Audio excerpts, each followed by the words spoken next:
Mesdames et messieurs, bonsoir. Soyez les bienvenus pour cette nouvelle édition de votre journal de 22 heures. À la une dans l'actualité. À la une dans l'actualité nationale, Djibouti fixe son horizon lors d'une séance cruciale à l'Assemblée nationale.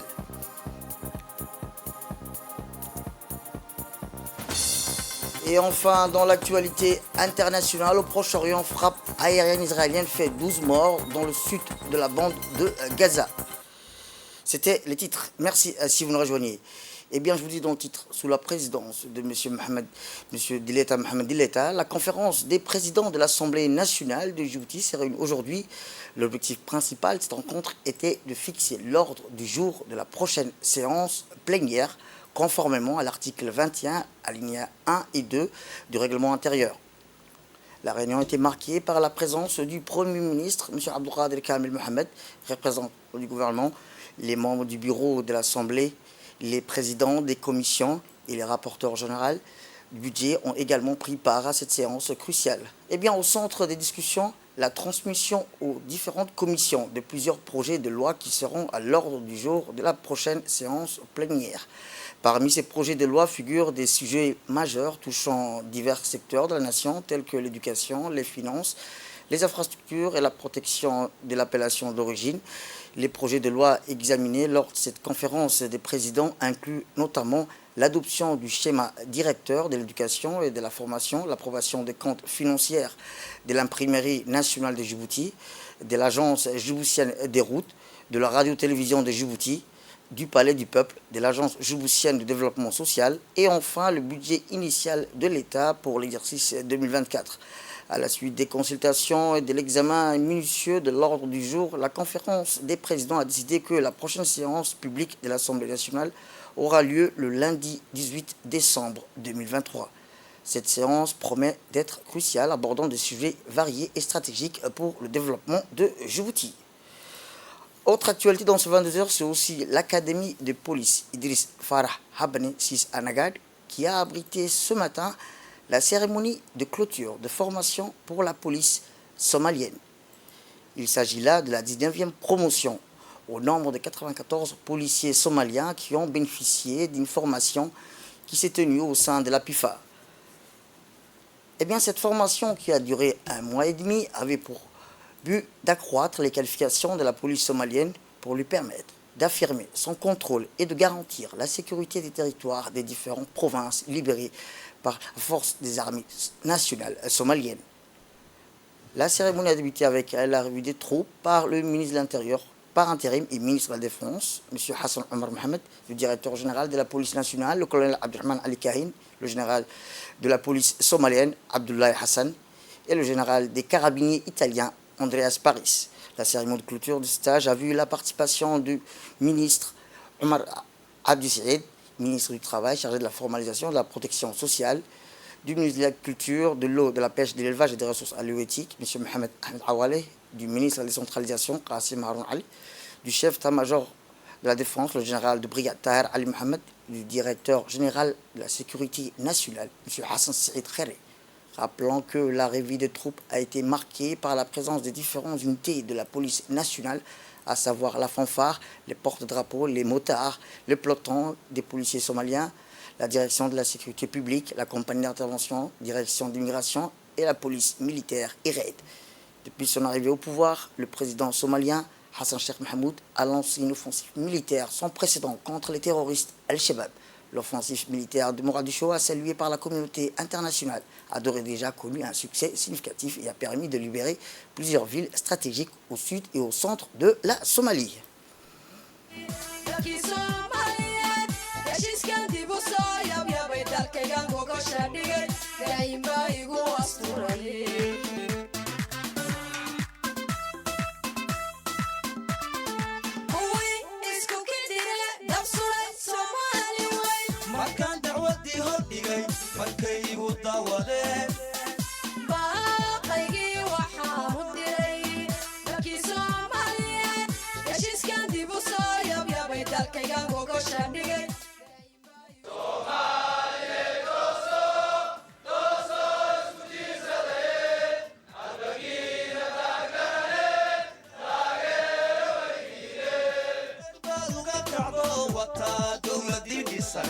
dadaala Soomaaliye, dadaala Soomaaliye.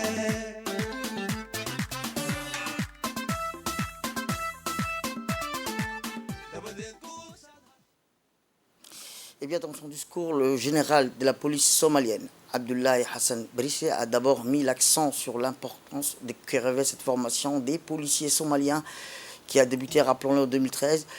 Cette formation a permis, a-t-il dit, à des centaines de jeunes recrues somaliens et somaliennes de bénéficier d'une formation de qualité offerte par les carabiniers italiens au sein de l'académie de police de Nagad, a indiqué le général de la police somalienne, Abdoulaye Hassan Brissé.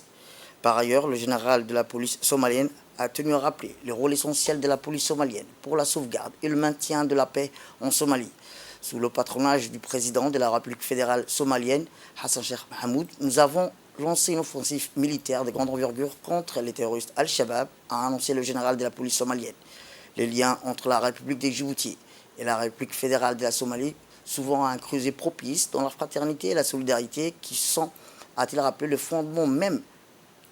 Il a tenu à remercier les autorités djiboutiennes qui ont toujours été aux côtés de leurs frères somaliens, en particulier le chef de l'État, son Excellence Ismaël Omar Guelleh, pour tous ses efforts consentis à la reconstruction de la nation sœur somalienne. Et voici à présent les propos du directeur général de la police nationale, le colonel Abdurrahman Ali Kahin, lors de la clôture de la formation pour la police somalienne qui s'est tenue aujourd'hui à l'académie de police Idriss Farah Bani. C'est un grand plaisir pour moi de vous accueillir à cette cérémonie de clôture de stage de la 19e promotion de la police somalienne qui s'est déroulée du 30 au 13 décembre de cette année dans notre académie de police de Nagad. Permettez-moi de souhaiter la bienvenue aux autorités italiennes et somaliennes qui ont bien voulu honorer de leur présence dans cette cérémonie de fin de stage. Cette 19e promotion des policiers a regroupé 94 recrues formés aussi bien par les carabiniers italiens que par des instructeurs djiboutiens de la police nationale. À cet effet, je voudrais remercier les formateurs qui ont encadré de leur mieux les jeunes recrues somaliens durant leur stage. Par ailleurs, 136 hommes de la police et de l'armée djiboutienne ont également été formés par les carabiniers italiens. Aux jeunes policiers somaliens, il est essentiel de leur rappeler le rôle primordial qu'ils auront à jouer une fois qu'ils auront regagné leur pays. Vous avez acquis ici, au sein de cette académie, les compétences nécessaires en matière de maintien de l'ordre, d'escorte de haute personnalité, la gestion des émeutes, ainsi que l'utilisation des armes. De ce fait, je vous exhorte à défendre votre pays et votre population pour combattre ce groupuscule terroriste Al-Shabaab. Notre pays a toujours été aux côtés de nos frères somaliens pour leur apporter le soutien nécessaire pour former les jeunes policiers somaliens. Avant de clôturer mes propos, je voudrais réitérer mes sincères remerciements aux formateurs djiboutiens et italiens qui n'ont pas ménagé leurs efforts pour la réussite de cette formation. Je souhaite un bon départ aux jeunes policiers et je prie Allah, le Tout-Puissant, de donner à nos frères somaliens la patience et le courage de relever ce dur défi qu'est la lutte contre le terrorisme. Merci de votre attention. Somalia Nolato. Goulessa. Puis des certificats de mérite ont été remis aux 6 premiers de la formation des jeunes recrues de la police somalienne par les officiels présents, formés au sein de l'académie par les officiers de la police nationale. Ils ont tenu à mettre en évidence les pratiques du maintien de l'ordre lors d'une manifestation hostile. Après le discours des officiels, les jeunes recrues de la police somalienne ont remis à procéder à des exercices de démonstration de leur acquis. Rappelons que l'exercice vise à simuler un emploi complexe dans une zone de crise et à démontrer la pleine capacité des policiers Darwish dans les domaines de l'escorte, de l'ordre public et des opérations tactiques. Ainsi, ils ont prouvé aux officiels que leur séjour au sein de la PIFA leur a permis de renforcer leur savoir-faire en matière de sécurité, un savoir-faire qu'ils devront mettre en application dans l'accomplissement de leur mission chez eux, en Somalie.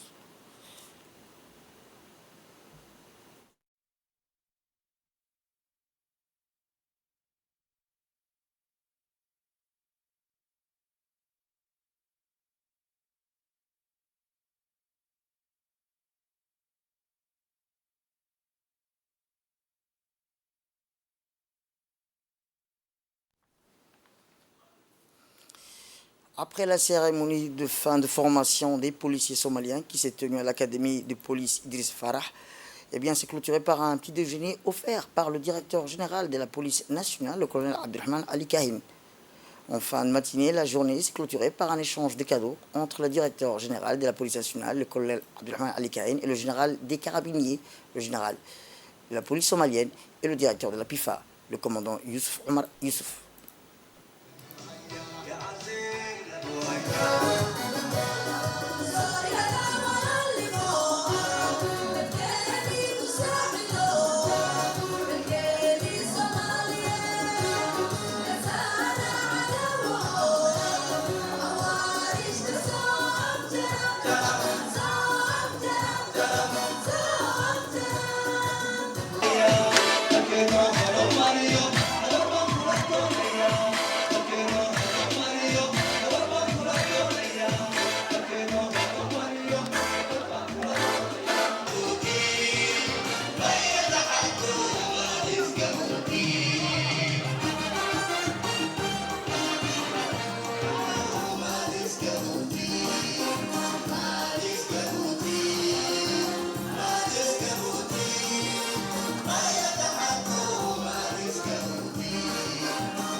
À noter que cette formation a été menée à l'Académie Police Idriss Farah Habané par les personnels des carabiniers avec le soutien logistique de la base italienne en collaboration avec les éléments de la police nationale. Autre actualité dans ce 22h, c'est aussi le ministère de la Femme et de la Famille en collaboration avec l'Union nationale des femmes djiboutiennes, l'UNFD et le FUNIAP qui ont organisé ce matin une réunion du comité de gouvernance sur les violences basées sur les genres à l'hôtel Campeski. La réunion a été présidée par la ministre de la Femme et de la Famille, Mme Mouna Ousmane Aden, et a vu la participation du secrétaire général du ministère de la Justice, du secrétaire général du ministère de la Femme, de la secrétaire générale de l'Union nationale des femmes djiboutiennes et la représentante du FUNIAP. Cette réunion de comité de gouvernance a rassemblé les points focaux du genre, à savoir le ministère de la Santé, le ministère de la Femme et de la Famille, la Défense, l'Intérieur, la justice, la police nationale et la gendarmerie nationale. Cette réunion d'information a été conduite par la coordinatrice de la cellule d'écoute et avait pour la présentation des recommandations du rapport de la réunion de coordination de la présentation des TDR gouvernance du ministère de la Femme et de la Famille. Et à ces propos, écoutons la ministre de la Femme et de la Famille, Mme Mouna Ousmane Aden. S'est tenue une réunion du comité de gouvernance de la gestion des violences basées sur le genre, sous la houlette du ministère de la Femme, accompagné par l'Union nationale des femmes djiboutiennes et le FUNIAP, qui est l'agence partenaire principale. Cette réunion de gouvernance, c'est une réunion qui doit être tenue tous les 3 mois pour travailler sur la coordination du système de gestion des violences basées sur le genre. Et depuis le mois de juillet 2023, le pays s'est doté d'une plateforme numérique pour la gestion des cas. C'était très important de tenir cette réunion aujourd'hui avec les différentes institutions et partenaires de Djibouti, c'est-à-dire les structures hospitalières, donc le ministère de la Santé, le ministère de la Justice, les OPJ de la police et de la gendarmerie, l'Agence nationale des personnes en situation de handicap, la Commission nationale des droits de l'homme. Toutes ces institutions sont donc les institutions qui travaillent dans la gestion des cas de violences basées sur le genre. Et nous devions tenir cette réunion pour discuter des différents aboutissements de nos cas, le nombre de cas qui arrivent, quel est le système de gestion qui est mis en place, est-ce qu'il est efficace, est-ce qu'il est performant, qu'est-ce qu'on a besoin de renforcer. La coordination est très importante parce que c'est en ayant un système coordonné qu'on pourrait trouver des solutions rapides. Ce qui est très important et retenir dans cette réunion, c'était que les différentes institutions ont soulevé les difficultés rencontrées pour l'aboutissement des cas de violence qui se présentent dans nos différentes institutions et principalement au sein de la cellule d'écoute de l'Union nationale des femmes djiboutiennes qui a été mise en place en 2007. Et cette cellule d'écoute fait un travail formidable de gestion de cas, de référencement, mais également de suivi des cas au niveau des départements concernés. Ce qui a été retenu maintenant pour finir un peu la réunion, c'est de tenir des réunions un peu plus régulières, trouver des solutions ou bien lever les goulots d'étranglement qui risquent d'arriver au fur et à mesure que les problèmes se posent. Et à Djibouti, avec la mise en place des différentes dispositions juridiques qui sont là. Direction le Maroc, où en marge du deuxième sommet arabe qui s'est tenu à Marrakech, la secrétaire d'État aux investissements de la République de Djibouti, Mme Safia Ali Gadile, a une réunion avec la secrétaire exécutive de la Commission économique et sociale pour l'Asie occidentale, Mme Rola Dashti, afin de discuter des moyens de renforcer le partenariat entre Djibouti et cette commission à laquelle le pays vient d'adhérer.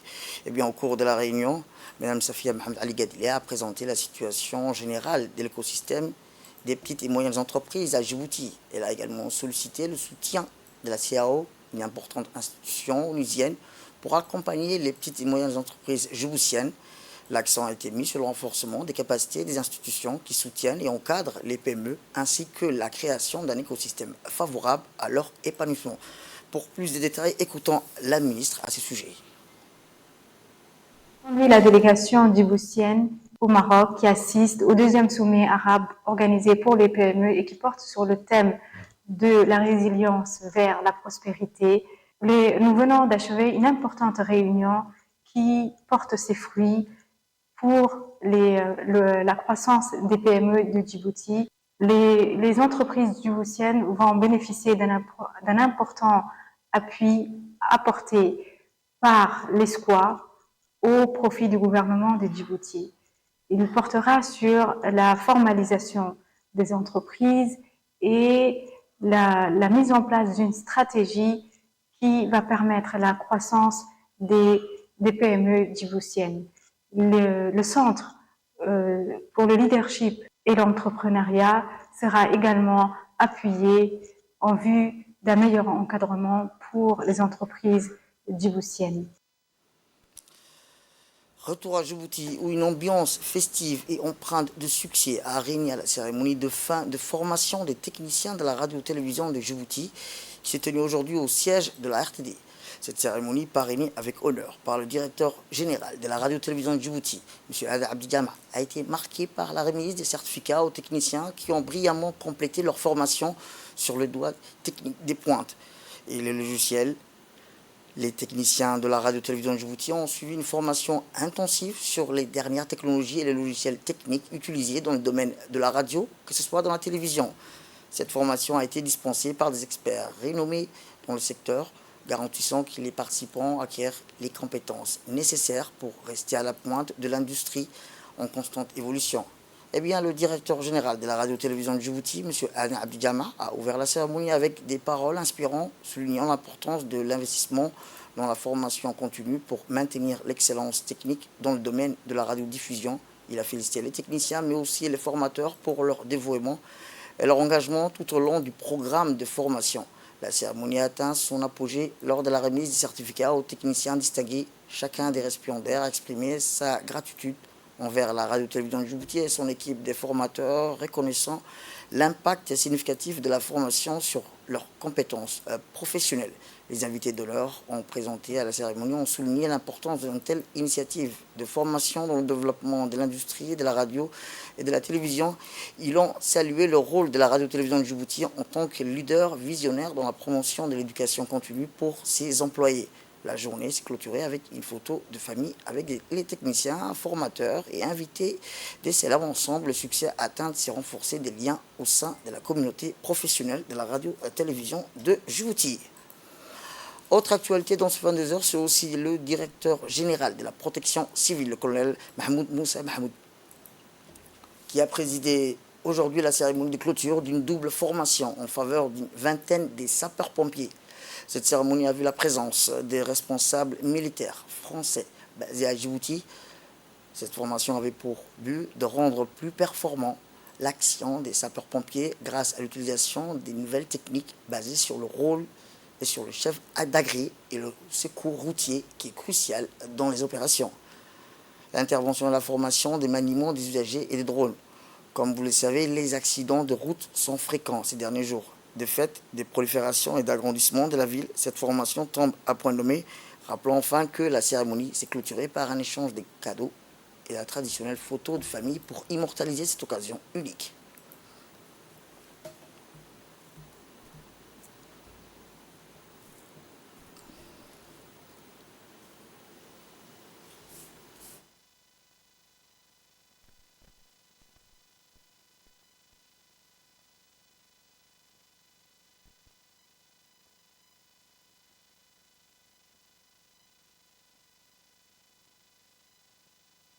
Moi, c'est un vrai plaisir. Je sais que ces doubles formations, à la fois de chef d'agré, secours routier et de télépilote drone, vous les possédiez déjà. On les a simplement réactualisées de manière, là, toujours pareil, à vous donner des capacités supplémentaires pour le bien de la population djiboutienne dans son ensemble. Donc félicitations à vous, à tous les stagiaires. Très heureux de voir qu'on a une jeune femme pompier qui est également dans les stagiaires cette fois-ci. Félicitations à l'encadrement et aux formateurs. Et encore une fois, bravo à vous et bonne continuation. Eh bien, dans une intervention faite à cette occasion, le directeur général de la protection civile, le colonel Mahmoud Moussa Mahmoud, a exprimé d'emblée ses remerciements à la partie française pour sa contribution à cette initiative, qu'a-t-il dit, devrait permettre de renforcer les capacités opérationnelles de nos sapeurs-pompiers. Écoutons-les. Nous allons continuer aujourd'hui deux formations qui ont coïncidé, à savoir l'une étant la formation secours routier et l'autre formation est la formation pour les maniements et l'usage de drones. Encore une fois, merci à mon conseiller ici présent, le capitaine Chanouni Aurélien, qui ne ménage aucun effort afin de nous rapprocher nos deux institutions et nos deux pays dans le cadre de la protection civile avec le colonel. Je remercie aussi aujourd'hui qu'on a la chance d'avoir le référent au niveau de Paris de la protection civile qui est venu pour une mission beaucoup plus spécifique pour une future école qui se déplacera de Burkina Faso et qui sera, on l'espère, à Djibouti, ainsi que le commandant Chapon de la brigade qui sera le futur directeur des études. C'est un honneur pour la protection civile et un honneur pour la République de Djibouti de disposer d'une école digne de ce nom à l'avenir. Je dis mes félicitations à l'ensemble des stagiaires qui ont réussi, selon les informations que j'ai pu avoir des instructeurs ici présents et qui ont été dynamiques, vaillants. Comme je l'ai dit à chaque fois, j'espère que ces formations, vous pourrez le répercuter une fois que vous serez dans votre caserne réciproque aux instructeurs et aux futurs gradés secours routiers. Vous savez que les accidents sont une de nos missions principales, entre autres, et que beaucoup d'accidents, malheureusement, arrivent de nos jours à Djibouti, du fait de la prolifération et de l'agrandissement de la capitale. Donc c'est une tâche très importante que je vous demanderai de bien vouloir intervenir dans les meilleures des conditions. Direction le sud du pays, sous l'égide du ministère de la Culture, de l'eau, de la pêche, de l'élevage, chargé des ressources halieutiques et sous la supervision générale d'un membre du bureau de la représentation de l'Organisation des Nations Unies pour l'alimentation et la culture, et en étroite collaboration avec la direction de l'élevage et des services vétérinaires. Cette semaine, atelier de formation qui s'est déroulé à la Palmara de Dikil a duré plus de 5 jours. Un atelier de formation sur les maladies animales prioritaires avec la participation de dizaines auxiliaires de l'élevage et les agents des services vétérinaires déconcentrés des régions. C'est à savoir d'Ali Sabier et d'Arta ont largement profité des savoirs transmis lors de cette formation. La cérémonie de clôture de cet atelier a vu la participation du préfet adjoint Idriss Abbas, du vice-président du conseil régional de Dikil, M. Gouro, du directeur régional de l'élevage et des services vétérinaires, M. Ali Mohamed, et d'un représentant de la direction de l'élevage et d'un représentant de la FAO. Rappelons que les maladies animales prioritaires ont été profondément expliquées aux participants. Il s'agit des pestes, des petits ruminants, de la fièvre afteuse et de la pneumonie contagieuse bovine et de la brucellose des petits ruminants et bovins. Cet atelier de formation s'inscrit dans le cadre de mise en œuvre des activités du projet sécurisation des systèmes pastoraux financé par l'Union européenne et mis en œuvre par la FAO. Et là, nous clôturons 5 jours de formation où on a eu 4 jours. On a eu 4 jours de table, c'est-à-dire on a fait ça en salle, et puis une journée de pratique. Et nous remercions aussi la sous-direction de DIKIL pour votre engagement. Je remercie aussi les auxiliaires qui ont été assidus et puis qui ont bien suivi leur formation. Nous vous disons merci et puis soyez toujours à vos postes, travaillez davantage. Et pour sa part, le préfet adjoint Idriss Abbas a qualifié cette formation de très utile dans le cadre de la protection de la santé du cheptel des éleveurs dans la périphérie de DIKIL et zones reculées. Écoutons-le. Et dans l'actualité internationale, une frappe aérienne israélienne sur une maison de la ville de Rafah, dans le sud de la bande de Gaza, a fait mardi au moins 12 morts palestiniens et en a blessé des dizaines d'autres, a rapporté l'agence de presse palestinienne Wafa. Citant des sources médicales, l'agence a indiqué que parmi les victimes de la frappe aérienne contre la maison familiale, Harb figuraient 6 enfants.